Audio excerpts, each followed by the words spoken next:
Thank you, John. This is so appropriate, the language that John has added, and I appreciate so much Dr. Fleming's work in this area, and especially the work to the groups represented here, particularly the Family Research Council. Listen, Ronald Reagan said this: the frustrating thing is that those who are attacking religion claim they're doing it in the name of tolerance, freedom, and open-mindedness. Question: isn't the real truth that they are intolerant of religion? They refuse to tolerate its importance in our lives. That's the bottom line here. This is not about religious tolerance.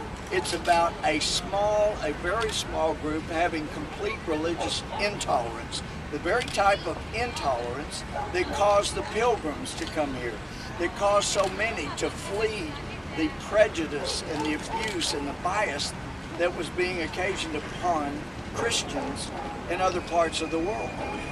They came here to have religious freedom. And now somehow we've turned 180 degrees where it seems like the only group that it is politically correct to be intolerant of are Christians, who had such a profound effect on the founding of this country, including about a third of the signers of the Declaration of Independence being ordained Christian ministers.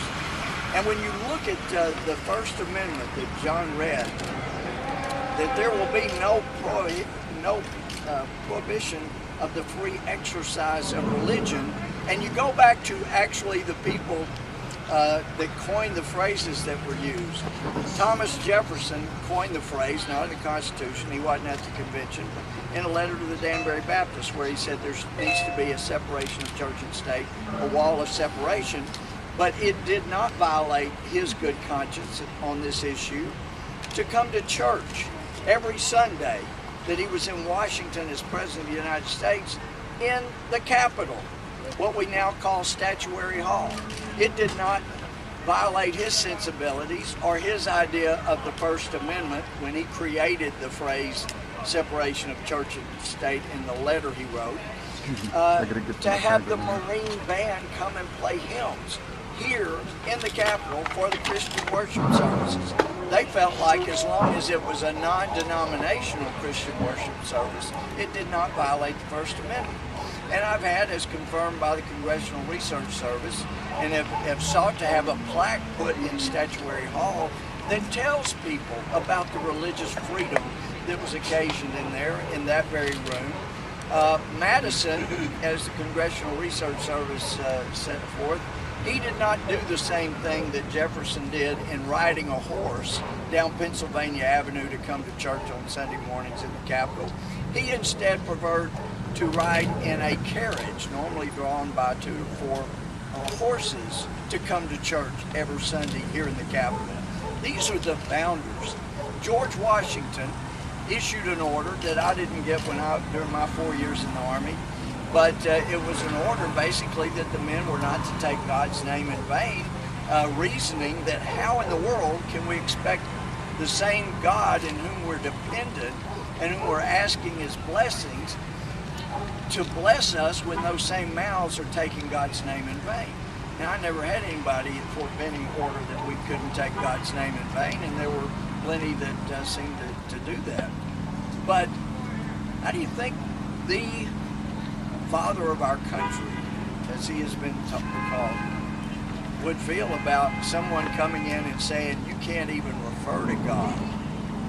I know how he would feel for those family members that watched the video in Afghanistan of the ramp ceremony, where numerous, we know, of those dead SEAL members were Christians, and a chaplain can't pray in Jesus' name as their religion dictates, and Jesus said, ask it in my name and it'll be done. But yet an imam is called upon to stand before the caskets at the microphone and pray a prayer in his language that basically said every one of the Christian soldiers is going to hell and burn for eternity. What kind of religious tolerance allows someone to stand over a Christian American fallen soldier, or SEAL in that case, and condemn him to hell? Things have gone far too awry when that kind of thing happens. It's time that we stood up against the absolute intolerance and the hatred that is being spewed and is being animated by people against those in our military that have religious beliefs and religious convictions, that they are acting within the ambit of their religious beliefs in protecting America and doing as Jesus did in laying down his life for those he loved. If this administration is going to continue to tolerate this kind of intolerance, they're going to lose members of the military that cannot serve if their First Amendment rights are not going to be protected with regard to religion. We realize that when you're in the military, you don't have the right to freedom of assembly where you want. Like General, when you say you got to be there at 5 a.m., you got to be there. That's where you got to assemble. When you say you can't criticize the Commander-in-Chief, it's part of, we understand that. But to take away religious flexibilities that have always been there for particularly Christians will not only devastate the military, it'll devastate this country, and appreciate you being here individuals. Next is Jim Bridenstine.